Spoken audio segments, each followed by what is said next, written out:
오늘 이 새벽에는 하나님의 침묵 앞에서라는 제목으로 말씀 나누길 원합니다.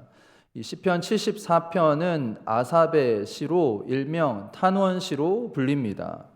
이 탄원이란 하나님께 고통, 아픔, 억울함, 괴로움 등을 간절히 호소하고 도와달라고 부르짖는 그 기도를 말합니다. 그렇다면 시인이 왜 하나님께 탄원을 하고 있습니까? 이 시편 74편은 바벨론에 의해 무너진 예루살렘 성전을 배경으로 하고 있습니다. 영원할 것만 같았던 찬란한 예루살렘 성전이 무너지고 말았습니다. 유다 백성들은 예루살렘 성은 여호와 하나님께서 계시는 곳이기 때문에 절대로 무너지지 않을 것이라고 믿었습니다. 하지만 성전은 무너지고 백성들은 포로로 잡혀가고 말았죠. 하나님께 버림을 받은 이 절망적인 상황에서 시인의 머릿속에 많은 생각들이 스쳐 지나갔을 것입니다. 도대체 왜 하나님이 예루살렘 성전을 무너지도록 놔두셨을까? 혹시 하나님이 무능해서 자기 백성을 지키지 못하신 것인가? 아니면 하나님이 유다 백성들과의 우리들과의 관계를 단절하고 이제 버리신 것인가? 시인은 너무나도 고통스러운 현실에서 하나님께 간절히 부르짖습니다. 여러분, 시인이 그가 겪고 있는 아픔과 고통을 1절에 이렇게 표현합니다. 하나님이여, 주께서 어찌하여 우리를 영원히 버리시나이까? 어찌하여 주께서 기르시는 양을 향하여 진노의 연기를 뿜으시나이까? 시인은 아무리 생각해봐도 이해가 가지 않는 거예요. 하나님이 우리들이 겪고 있는 일 가운데서 응답하지 않으셨다라는 이 사실이 너무나도 참담합니다. 그래서 하나님 왜 우리들을 영원히 버리셨습니까? 우리들은 하나님의 기르시는 양들입니다. 하나님이 우리의 목자 되시고 우리는 주님의 양들인데 우리들이 고통받고 공격을 당하는 상황에서 어찌 가만히 계십니까? 라고 탄원을 합니다. 그러면서 시인은 하나님께 저희들을 기억해 주세요 라고, 그것이 2절 말씀에 나와요. 옛적부터 얻으시고 속량하사 주의 기업의 지파로 삼으신 주의 회중을 기억하시며 주께서 계시던 시온산도 생각하소서. 하나님이 이스라엘 백성들을 선택하셨습니다. 이스라엘 백성들이 하나님을 선택한 것이 아니라 먼 옛날 하나님과 이스라엘이 아무런 상관이 없을 때 하나님이 먼저 주권적인 섭리로 이스라엘 백성들을 선택해 주셨습니다. 그렇다면 하나님이 선택해 주시고 구속해 주셨는데 그들의 인생을 책임지셔야죠. 어떻게 우리를 버리실 수 있습니까? 라고 지금 하나님께 탄원하고 있습니다. 아무리 우리들이 잘못해도, 하나님을 분노하게 했더라도 하나님께서 우리들을 직접 선택해 주셨는데 우리를 불쌍히 여겨주시고 우리를 기억해 주세요 라고 시인은 간청하고 있습니다. 여러분, 여기까지 시인의 말을 들어보면 하나님이 진짜 유다 백성들을 버리신 것 같고 잊어버리신 것 같습니다. 정말로 하나님이 선민인 유다 백성들을 잊으시고 버리셨을까요?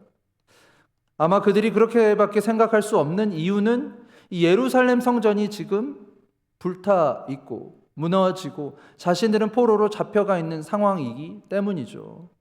성전은 하나님이 계시는 곳입니다. 성전은 절대 파괴되어서는 안 되는 곳이, 무슨 일이 있어도 이 성전만은 하나님께서 지켜주셔야 하는데 이 더러운 이방인의 손에 의해서 성전이 무참하게 파괴되었습니다. 이 예루살렘 성전이 파괴되었는데 어느 정도까지 파괴되었느냐, 이것이 3절에 보면 영구히 파멸되었다라고 말씀합니다. 영구히 파멸된 곳을 향하여 주의 발을 옮겨 놓으소서. 원수가 성소에서 모든 악을 행하였나이다. 원수가 악을 행하고 성전을 무너뜨렸습니다.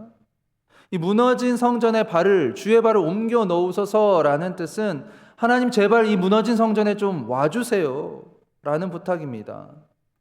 반대로 생각해 보면 지금 성전에 하나님이 계셔야 하는데 계시지 않음을 알 수 있습니다.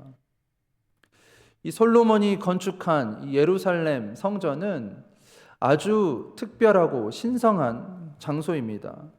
역대하 7장에 보면 이 솔로몬이 예루살렘 성전을 하나님께 봉헌을 하고 성전을 완성하고 하나님께 봉헌을 하는데, 그 봉헌할 때 많은 번제물들을 잡아서 하나님께 드립니다. 바칩니다.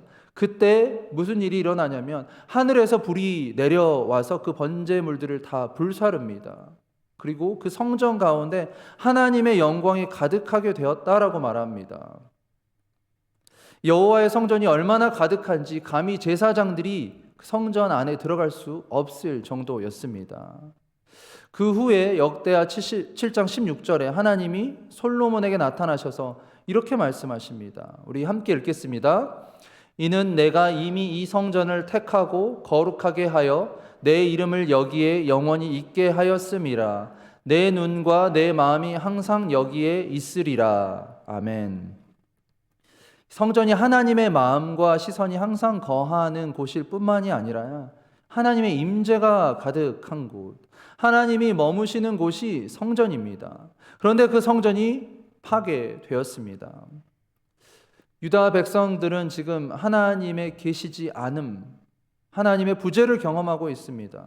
다른 말로는 하나님의 침묵하심, 아니 하나님이 숨어 계셔서 나타나지 않으심을 경험하고 있는 거예요. 여러분은 하나님의 부재를 경험한 적이 있으십니까? 아무리 하나님께 기도해도 하나님 응답하지 않으시고 침묵하는 그때 어떤 반응을 보이십니까? 사실 하나님의 성전이 무너지는 것을 보는 그 자체도 고통스러운데, 그것을 알고 계시는 하나님이 아무런 반응을 보이시지 않는 것은요, 더 가슴 아픈 일입니다. 아니 어떻게 하나님이 가만히 계실 수 있는 거지?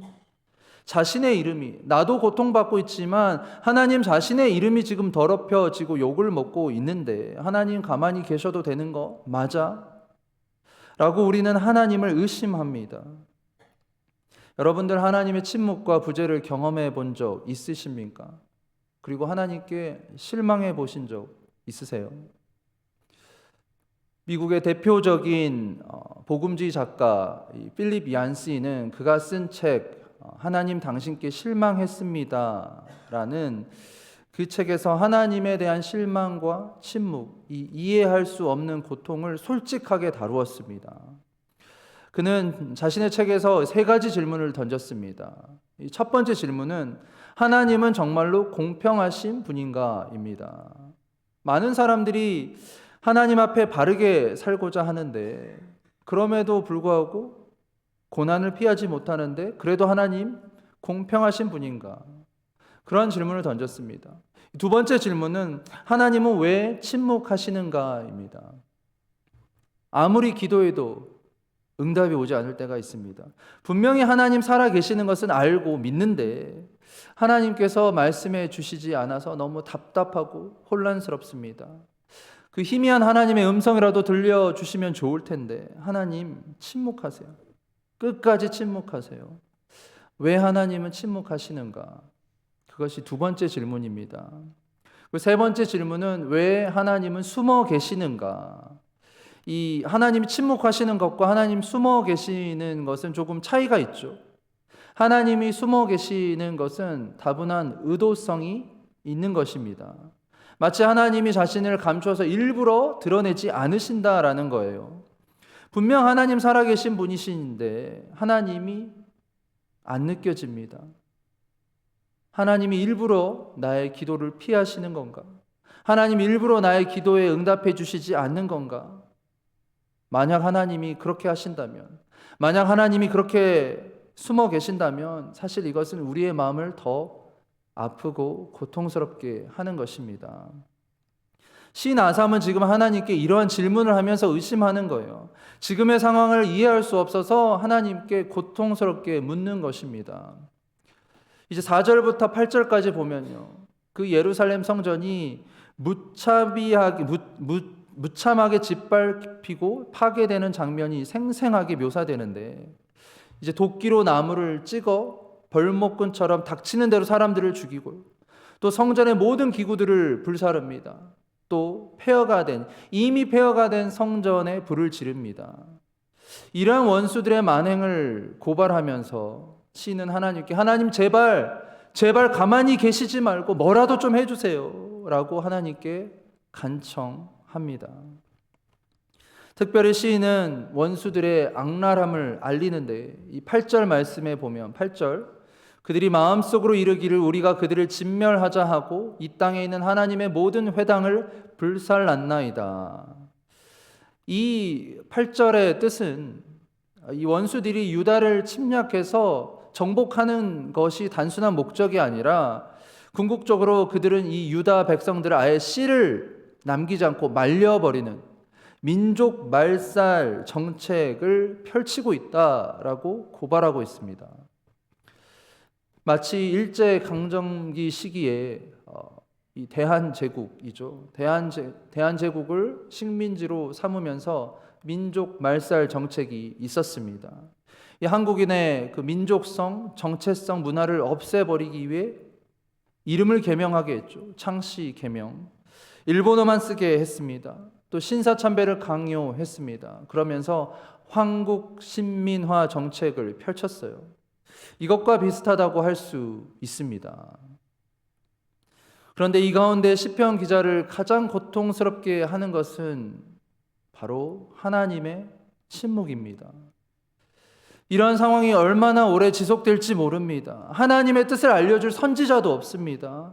하나님으로부터 주어지는 어떠한 징조나 사인도 보이지 않습니다. 그것이 9절 말씀에 나옵니다. 우리의 표적은 보이지 아니하며 선지자도 더 이상 없으며 이런 일이 얼마나 오래는지 우리 중에 아는 자도 없나이다. 여러분 한번 생각해 보세요. 삶의 내 힘으로 해결할 수 없는 이 거대한 문제 앞에서 하나님께 간절히 기도하고 부르짖는데 하나님 아무 말씀도 하지 않으신다면 여러분 어떻게 하시겠습니까?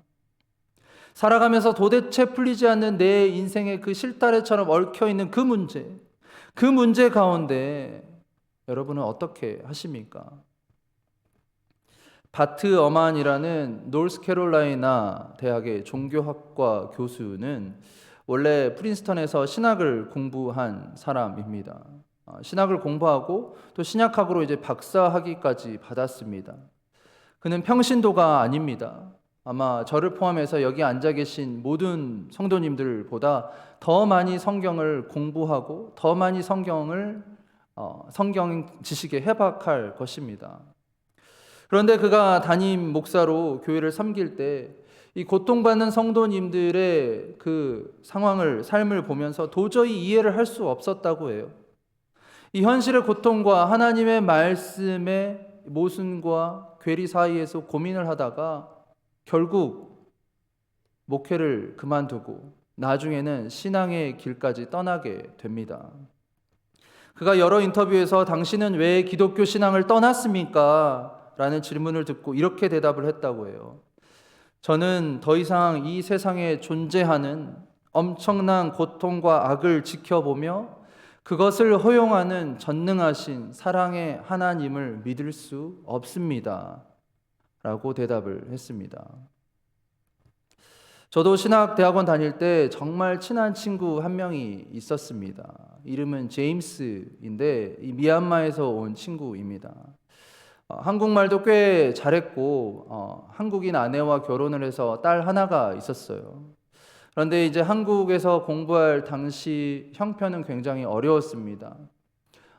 아내와 딸은 인도에서 선교를 하고 있었고 이제 이 친구 혼자 한국 교회에서 파트타임으로 사역을 하면서 근근히 생활을 이어가면서 학업을 하고 있었습니다. 그런데 참 공부를 잘했습니다. 제가 졸업을 할 때 그 친구는 바로 PhD 지원을 했고 합격을 했습니다. 한 번은 제가 그 친구의 어려운 사정을 듣고 내가 어떻게 도울 수 있을까 하다가 부모님께 전화를 드려서 소정의 돈을 받아서 그 친구에게 전달해 준 적도 있습니다. 어려운 상황이었지만 무엇보다도 그 친구는 참 마음이 따뜻하고 또 순수하고 힘들어도 밝고 유머 감각이 넘치는 친구였습니다. 저는 이제 신대원을 졸업하고 선교를 나가게 되고 그 친구는 이제 박사 과정 공부를 시작하게 되었죠. 시간이 지나서 제가 이제 결혼을 하고 미국으로 유학을 오게 되었습니다. 그 친구는 이제 어느덧 PhD 박사 과정을 마치고 학위를 받게 되었습니다. 그런데 보통 이제 박사 과정을 마치면 이 학교 교수직으로 가든지 아니면 선교지에 있는 그 티칭 교수 자리에 가면 되는데 그런 길이 잘 열리지 않는 것 같았습니다. 그리고 시간이 좀 지나고 저와 연락이 끊겼습니다. 카톡 메시지를 보내도 답장이 오질 않고 이메일을 몇 번이나 보냈는데 답장이 오질 않았습니다. 나중에 겨우겨우 수소문을 해보니 지금부터 한 7, 8년 전입니다. 그때 아내와 이혼을 하고 자신은 한국에서 이 물류 사업 쪽으로 일을 하고 있다라는 소식을 듣게 되었습니다. 한때는 하나님을 사랑해서 그 어렵고 힘든 부르심의 길을 갔는데 왜 소명을 저버리게 되었을까요? 우리가 살고 있는 이 세상 참 불공평합니다. 의인이 잘 되고 악인이 고난을 받아야 하는데 이 세상은 악인이 잘 되고 의인이 고난을 당하는 것만 같습니다. 여러분들, 우리 모두는 이 새벽에 하나님을 믿기에 이 자리에 나오셨죠. 혹시 여러분들 나의 처한 상황 때문에 하나님께 원망하고 불평한 적 없으십니까? 원망하고 불평한 건 괜찮아요. 그런데 하나님께 실망해서 하나님 이제 더 이상 제가 하나님 믿지 못하겠습니다. 하나님 저에게 마지막으로 나타나지 않으신다면 저는 이제 하나님 떠나겠습니다. 나 이제 신앙생활 그만하겠습니다. 라고 말한 적은 없으십니까? 여러분, 고난을 이겨내면 좋지만요. 그 고난을 이겨내지 못하면 그 고난을 버티는 법도 배워야 합니다. 여러분, 버티는 것도 영성입니다. 믿음입니다. 이민교회에서 사역하시는 많은 목사님들이 이런 말씀을 하세요. 이 버티는 것도 영성이다. 물론 앞뒤 안 가리고 상황에 맞지 않게 버티면 안 되겠지만 의를 위하여 고난을 받을 때 버티는 것, 인내하는 것, 우리에게 그 신앙이 필요하다라는 것입니다. 우리가 반드시 기억해야 할 것은 이 하나님의 침묵이 하나님의 부재가 아니라는 거예요. 하나님을 믿고 진정한 믿음을 소유한 자는 침묵 속에서도 인내하며 버티며 기도할 수 있어야 합니다. 우리 주님께서 산상순에 말씀하셨죠. 의를 위하여 박해를 받은 자 천국이 저희 것이라. 우리 사도 바울도 로마서 8장 18절에 놀라운 고백을 합니다. 우리 같이 읽겠습니다. 현재의 고난은 장차 우리에게 나타날 영광과 비교할 수 없도다. 아멘. 지금 비록 알 수 없는 고난 때문에 우리가 고통을 받고 있더라도 우리의 결말은 정해져 있습니다. 우리의 결말은 영광이고요. 우리의 결말은 천국입니다. 우리는 하나님이 보여주신 놀라운 영광과 천국을 소망하며 살아가야 합니다. 여러분, 침묵 가운데 낙심하지 마시고 실망하지 마시고 하나님을 떠나지 마시기 바랍니다. 때론 하나님이 나에게 말씀하시지 않더라도, 하나님 내가 원하는 방향으로 인도해 주시지 않더라도 하나님은 선하신 분이십니다. 하나님 신실하신 분이십니다. 하나님 반드시 옳습니다. 여러분, 하나님의 침묵을 하나님의 부재로 생각하지 마시고 인내하시기를 소망합니다. 그래서 결국 우리의 삶에 선명하게 보여주실 그 하나님의 영광과 임재를 기대하며 오늘도 여러분의 삶 가운데서 인내하며 주님과 동행하며 승리하는 삶 살아가시는 여러분 모두가 되기를 주님의 이름으로 축원합니다. 아멘.